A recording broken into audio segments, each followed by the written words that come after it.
भारत माता की,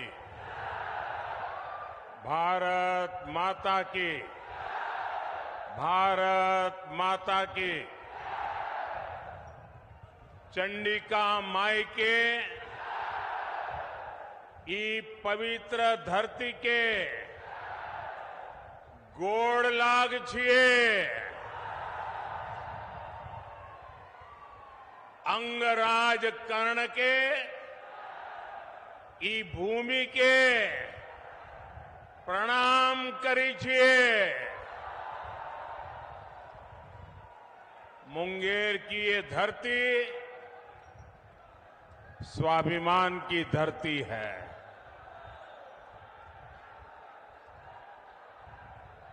विरासत की धरती है। इस क्षेत्र ने भारत की समृद्धि का वो दौर देखा है जिसकी कई बार कल्पना तक मुश्किल हो जाती है। आज एनडीए सरकार भारत की वही समृद्धि लौटाने का प्रयास कर रही है और इस प्रयास समय दुनिया भी जानती है कि ये समय भारत का समय है। दुनिया को भी लगता है कि जितनी मजबूत सरकार भारत के लोग बनाएंगे, दुनिया को भी उतनी ही मजबूती मिलेगी। 10 साल में भारत की ये जो साख बढ़ी है, आज दुनिया में भारत का डंका बज रहा है कि नहीं बज रहा है? आज दुनिया के हर देश में हर भारतीय का गौरव हो रहा है कि नहीं हो रहा है? आज भारत का सम्मान बढ़ रहा है कि नहीं बढ़ रहा है? ये किसके कारण हुआ है? किसके कारण हुआ है? किसके कारण हुआ है? किसके कारण हुआ है? ये आपका जवाब गलत है। ये मोदी के कारण नहीं हुआ है। ये सब तो आपके एक वोट के कारण हुआ है। ये आपके वोट की ताकत है जिसने दुनिया में हिंदुस्तान का डंका बजा दिया है। आपने अपने वोट से पहली बार एनडीए की मजबूत सरकार बनाई, मोदी को आशीर्वाद दिया। आज जो दिख रहा है ना, वो आपके उस वोट का परिणाम है। आज भी इतनी विशाल संख्या में आप यहां आए हैं। मैं देख रहा हूं जितने लोग यहां हैं, उससे ज्यादा बाहर धूप में दिख रहे हैं मुझे। ये इस बात का प्रमाण है कि मुंगेर, बेगूसराय और खगड़िया भी एक स्वर से कह रहा है, फिर एक बार, फिर एक बार, फिर एक बार। भाइयों और बहनों, लालटेन वाले उस अंधकार युग में जो जंगल राज चलता था, उसको मुंगेर ने सबसे अधिक सहा है। पहले हर कोई यहां से पलायन के बारे में ही सोचता था, लेकिन नीतीश जी, जेडीयू, बीजेपी, इनके नेतृत्व में एनडीए सरकार ने लालटेन के उस अंधेरे से बिहार को बाहर निकाला है। बड़ी मेहनत करके बिहार को बाहर निकाला है। अब जब भारत तेजी से विकसित हो रहा है, तो बिहार के तेज विकास का भी यही समय है। साथियों, आज हम देश में वंदे भारत, अमृत भारत और बुलेट ट्रेन जैसी नई ट्रेनें चला रहे हैं। ये सिर्फ आधुनिक सुविधाएं भर नहीं है। आज हम पटरी से लेकर ट्रेन के इंजन और डिब्बे तक भारत में ही बना रहे हैं। इतना ही नहीं, हम दुनिया के और देशों में, विदेशों में भी बेच रहे हैं। इससे आने वाले समय में बिहार के रेल कारखानों को भी बहुत लाभ होने वाला है। हम भारत को दलहन और तिलहन में भी आत्मनिर्भर बनाने का संकल्प लेकर चले हैं। इसके लिए आने वाले 5 साल में मिशन मोड पर काम होगा। ऐसे में दलहन के कटोरे के रूप में इस क्षेत्र के किसानों की भूमिका और बड़ी होने जा रही है। साथियों, आज बिहार में इस चुनावी जंग में जो लड़ाई चल रही है, एक तरफ एनडीए का मॉडल है, दूसरी तरफ इंडी गठबंधन का मॉडल है। इंडी गठबंधन का मॉडल है तुष्टीकरण, अपीजमेंट, जबकि हमारा मॉडल है संतुष्टीकरण। हरेक को संतुष्ट करना, कोई छूट न जाए। जिसके हक का है उसको उसका हक मिलना चाहिए। हमने माताओं बहनों को टॉयलेट, गैस, बिजली, पानी का सुविधा दी।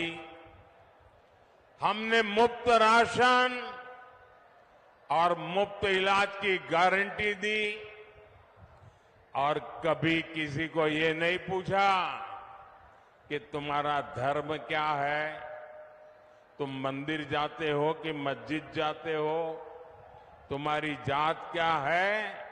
हमने तो कहा जो इसका हकदार है उनको सबको मिलेगा, और यही सच्चा सेक्युलरिज्म है, यही सच्चा सामाजिक न्याय है।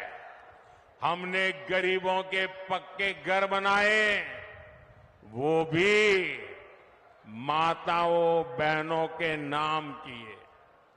लेकिन इंडी गठबंधन अपनी पूरी ताकत सिर्फ और सिर्फ तुष्टीकरण पर लगा रहा है।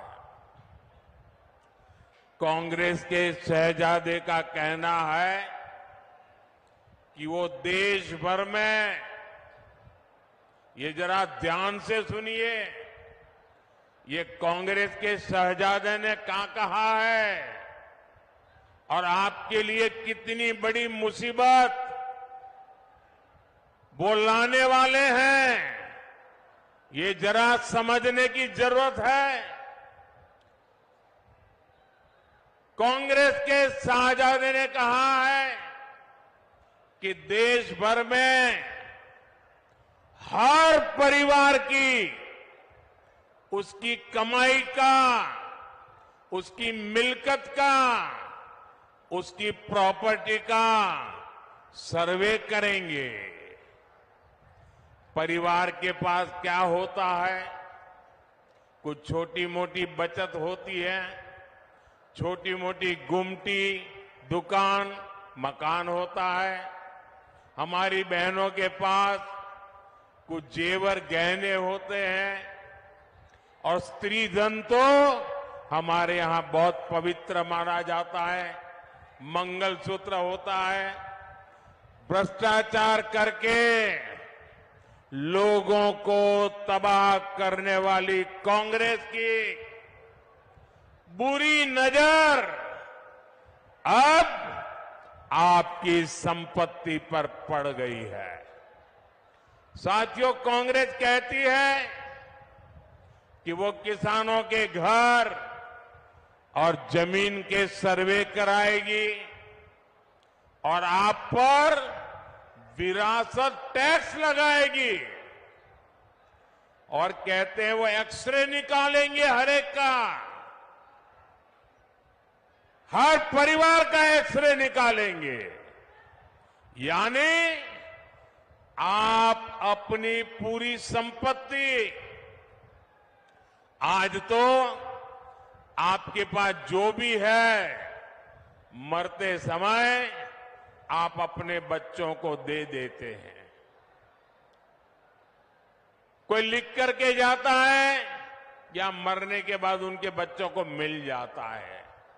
लेकिन अब कांग्रेस ऐसा घोषणा पत्र लेके आई है, कांग्रेस ने ऐसी घोषणा की है कि अब आप अपना खेत, खलियान, घर, दुकान जो आपकी मेहनत से बना है, जिसके मालिक आप हैं, अब आप अपने बच्चों को नहीं दे पाएंगे।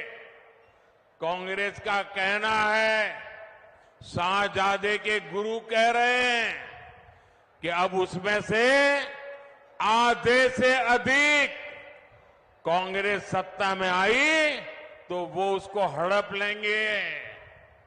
यानी आपके पास गांव में 4 कमरों का घर है तो आपके बाद आपकी संतान को 4 कमरे वाला घर नहीं मिलेगा, उसमें से 2 कमरे वो हड़प कर लेंगे।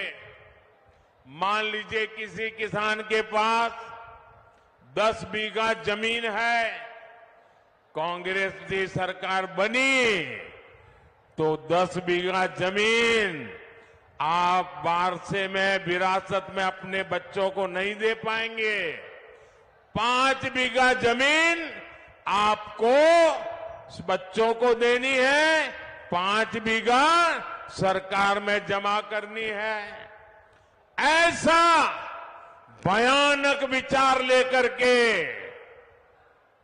ये इंडी गठबंधन के लोग आए हैं और इधर आरजेडी वाले, इतनी चर्चा चल रही है, मुंह पे ताला लगा करके बैठ गए हैं, क्योंकि वो भी मौन रख करके ये संपत्ति का, भागीदारी का मजा लेना चाहते हैं।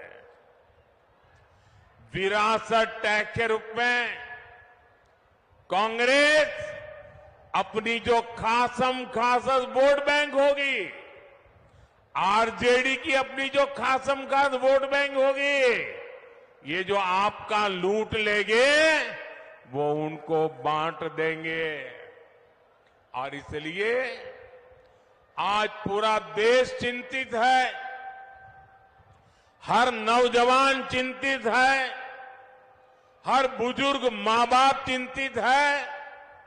और इसलिए एक स्वर से देश कह रहा है, कांग्रेस की लूट,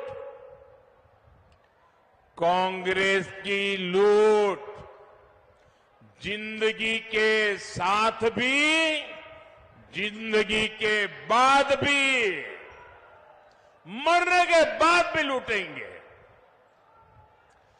कांग्रेस की इस योजना में आरजेडी उसके साथ कंधे से कंधा मिलाकर चल रही है। साथियों, युवाओं को ज्यादा से ज्यादा नए अवसर देना, रोजगार के मौके देना, ये एनडीए की प्राथमिकता है। एनडीए सरकार मुद्रा योजना, स्टार्टअप योजना से नौजवानों को लाखों रुपए की मदद दे रही है।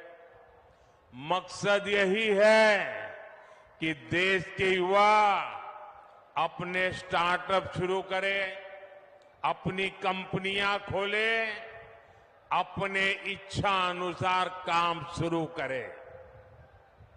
लेकिन कांग्रेस नौजवानों की सैलरी, उनकी कमाई पर, छोटे उद्योगों पर की कमाई पर भी भारी टैक्स लगाना चाहती है।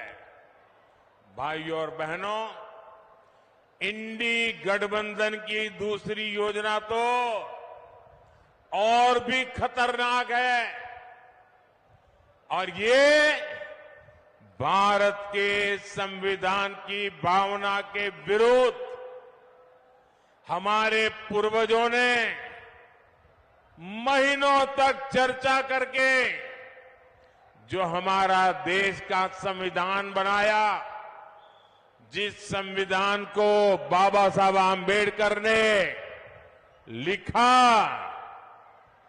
उस संविधान की भावना के खिलाफ, बाबा साहब आम्बेडकर की योजना और विचार के खिलाफ अब वो धर्म के आधार पर आरक्षण लाना चाहते हैं। कांग्रेस कर्नाटका में उन्होंने एक मॉडल खड़ा किया है। मेरे ओबीसी समाज के जो भाई यहां है, ये जरा समझ लें कितना बड़ा भयंकर संकट इनका खेल है। कर्नाटका में उन्होंने एक मॉडल बनाया है। जो अब संविधान का उनका बेईमानी के साथ धर्म के आधार पर आरक्षण लाने की कोशिश की, सुप्रीम कोर्ट ने मना कर दिया, तो अब वो पिछले दरवाजे से खेल खेल रहे। और इसलिए उन्होंने क्या किया, कर्नाटका में ओबीसी को जो 27% आरक्षण संविधान ने दिया है, बाबा साहब आम्बेडकर ने दिया है, भारत की संसद ने दिया है, उन्होंने क्या किया, रातों रात कर्नाटका में जितने भी मुसलमान समाज के लोग हैं, जरूरी नहीं है वो अगड़ा हो पिछड़ा हो, कुछ भी नहीं, सबके सब रातों रात एक कागज निकाला, ठप्पा मार दिया और कह दिया कि सारे के सारे मुसलमान ओबीसी है। और उसका परिणाम यह आया कि ओबीसी समाज का जो 27% का आरक्षण था, उसका बहुत बड़ा हिस्सा उन्होंने धर्म के नाम पर दे दिया। ओबीसी समाज का आरक्षण उन्होंने काट दिया। अब यही काम वो पूरे देश में करना चाहती है। बिहार में भी ये इनकी कर्नाटका जी फॉर्मूला है। वो इंडी गठबंधन वाले यादव हो, मंडल हो, कुर्मी हो, कुशवाहा हो, निषाद हो, ऐसी जितनी भी पिछड़ी जातियां हैं उनको जो आरक्षण मिला है अब वो उसमें से डाका डालेंगे, लूट लेंगे और धर्म के नाम पर बांट देंगे, अपनी वोट बैंक को देना चाहते हैं। और इसमें भी कांग्रेस को आरजेडी का पूरा साथ मिल रहा है। ओबीसी का हक लूटने के खेल चल रहे हैं और आरजेडी वाले तालियां बजा रहे हैं। लेकिन ये लोग कान खोलकर सुन ले, जब तक मोदी है तब तक ये एससी, एसटी, ओबीसी का हक छीनकर धर्म के आधार पर नहीं बांट पाएंगे। और ये मोदी की गारंटी है।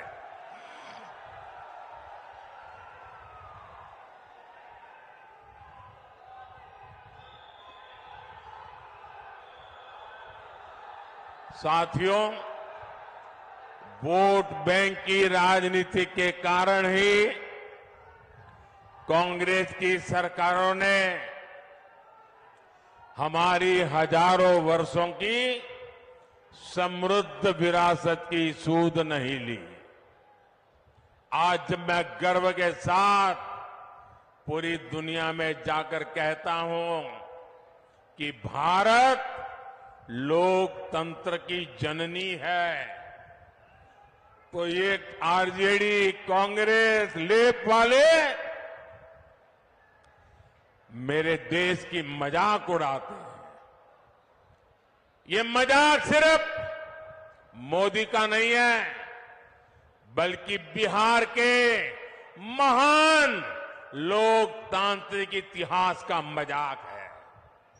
बीते 10 वर्षों में हमने अपनी विरासत, अपनी धरोहर को फिर विश्व पटल पर स्थापित किया है। गुलामी की मानसिकता से गिरे गए लोग अब चाहकर भी इस नए भारत को बदल नहीं सकते। आप देखिए, दिल्ली में G20 सम्मेलन के दौरान हमने हमारे देश की, बिहार की महान विरासत, नालंदा विश्वविद्यालय के गौरवमय इतिहास को दुनिया के सामने रखा। आज दुनिया के जो जितने G20 के बड़े नेता हैं, उनके घर में नालंदा के उस विश्वविद्यालय के साथ फोटो है। एनडीए भारत को 21वीं सदी के वैश्विक ज्ञान का केंद्र बनाने के लिए समर्पित है। मुंगेर में विश्व का सबसे बड़ा योग का विद्यालय है। पद्मश्री पूज्य स्वामी निरंजनानंद सरस्वती जी के प्रयासों से पूरे विश्व से लोग यहां योग सीखने आते हैं। लेकिन गुलामी की मानसिकता से भरे दलों ने तो हमारे योग तक को विदेशियों के हवाले कर दिया था। आज पूरी दुनिया जून के महीने में अंतर्राष्ट्रीय योग दिवस मनाती है। उसे मुंगेर को, बिहार को गर्व होना बहुत स्वाभाविक है। साथियों, अब भाजपा ने योग और आयुर्वेद को वैश्विक बनाने के लिए बड़ी घोषणाएं की हैं। एनडीए सरकार योग और आयुर्वेद के लिए विश्व स्तर पर मान्यता देने की, प्रमाण पत्र देने की व्यवस्था स्थापित करेगी। एनडीए सरकार दुनिया के लिए योग और आयुर्वेद के प्रमाणित पाठ्यक्रम बनाने के लिए इससे जुड़े संस्थानों को मदद देगी। इससे योग और आयुर्वेद सेक्टर में हमारे नौजवानों के लिए पूरी दुनिया में अवसर बनेंगे। साथियों, मोदी का एक और मिशन भारत को हमारे छोटे किसानों के मोटे अनाज श्री अन्न को दुनिया में घर घर पहुंचाने का है। बिहार में हमारे किसान बड़ी मात्रा में श्री अन्न उगाते हैं। ये देश के करोड़ों छोटे किसानों की कमाई को कई गुना बढ़ाने वाला है। भाइयों और बहनों, यहां इस क्षेत्र में तो साक्षात माता सीता जी के निशान है। 500 साल बाद अयोध्या में प्रभु राम का भव्य मंदिर बना है।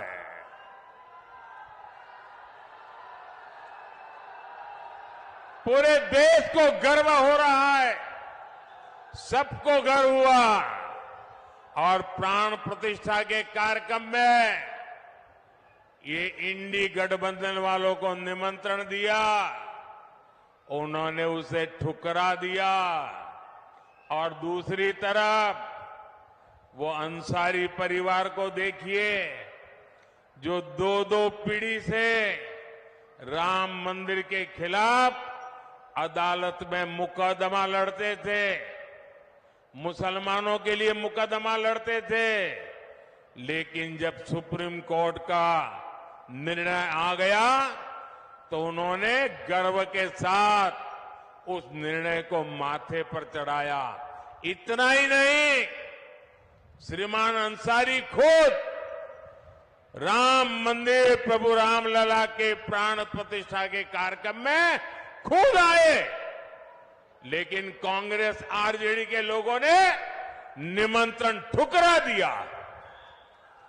ऐसे अहंकारी लोग जो अपने आप को भगवान राम से भी बड़ा मानते हैं, ऐसे लोगों को सबक सिखाने का यह मौका है। भाई और बहनों,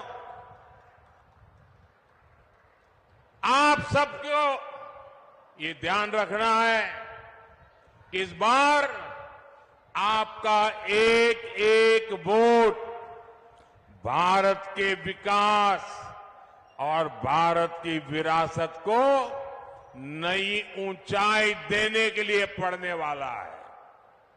और इसलिए मुंगेर से हमारे मित्र श्रीमान राजीव रंजन जी, बेगूसराय से गिरिराज सिंह जी और खगड़िया से राजेश वर्मा जी को हर बूथ पर विजयी बनाना है। कहीं पर 7 मई को मतदान है तो कहीं पर 13 मई को मतदान है, लेकिन हर बूथ पर मतदान के रिकॉर्ड जरूर टूटने चाहिए। टूटेंगे, घर घर जाएंगे, ज्यादा से ज्यादा मतदान कराएंगे, सुबह 10 बजे के पहले मतदान कराएंगे, पूरा कराएंगे। अच्छा, मेरा एक काम करेंगे, ये मेरा काम है, ललन सिंह का नहीं है, गिरिराज का नहीं है, मेरा काम है, करेंगे, पक्का करेंगे। देखिए, घर घर जाइएगा और कहिएगा कि मोदी जी मुंगेर आए थे और मोदी जी ने आपको प्रणाम कहा है। मेरा प्रणाम पहुंचा देंगे, हर परिवार में मेरा प्रणाम पहुंचा देंगे। जब हर परिवार में आप मेरा प्रणाम पहुंचाएंगे ना, तो हर परिवार मुझे आशीर्वाद देगा। वो आशीर्वाद मेरी ऊर्जा है, वो आशीर्वाद मेरी शक्ति है, वो आशीर्वाद मेरी प्रेरणा है। और उस आशीर्वाद को लेकर के मैं पूरी ताकत से फिर से एक बार आपकी सेवा में जुड़ जाऊंगा। मेरे साथ बोलिए, भारत माता की, भारत माता की, भारत माता की। बहुत बहुत धन्यवाद।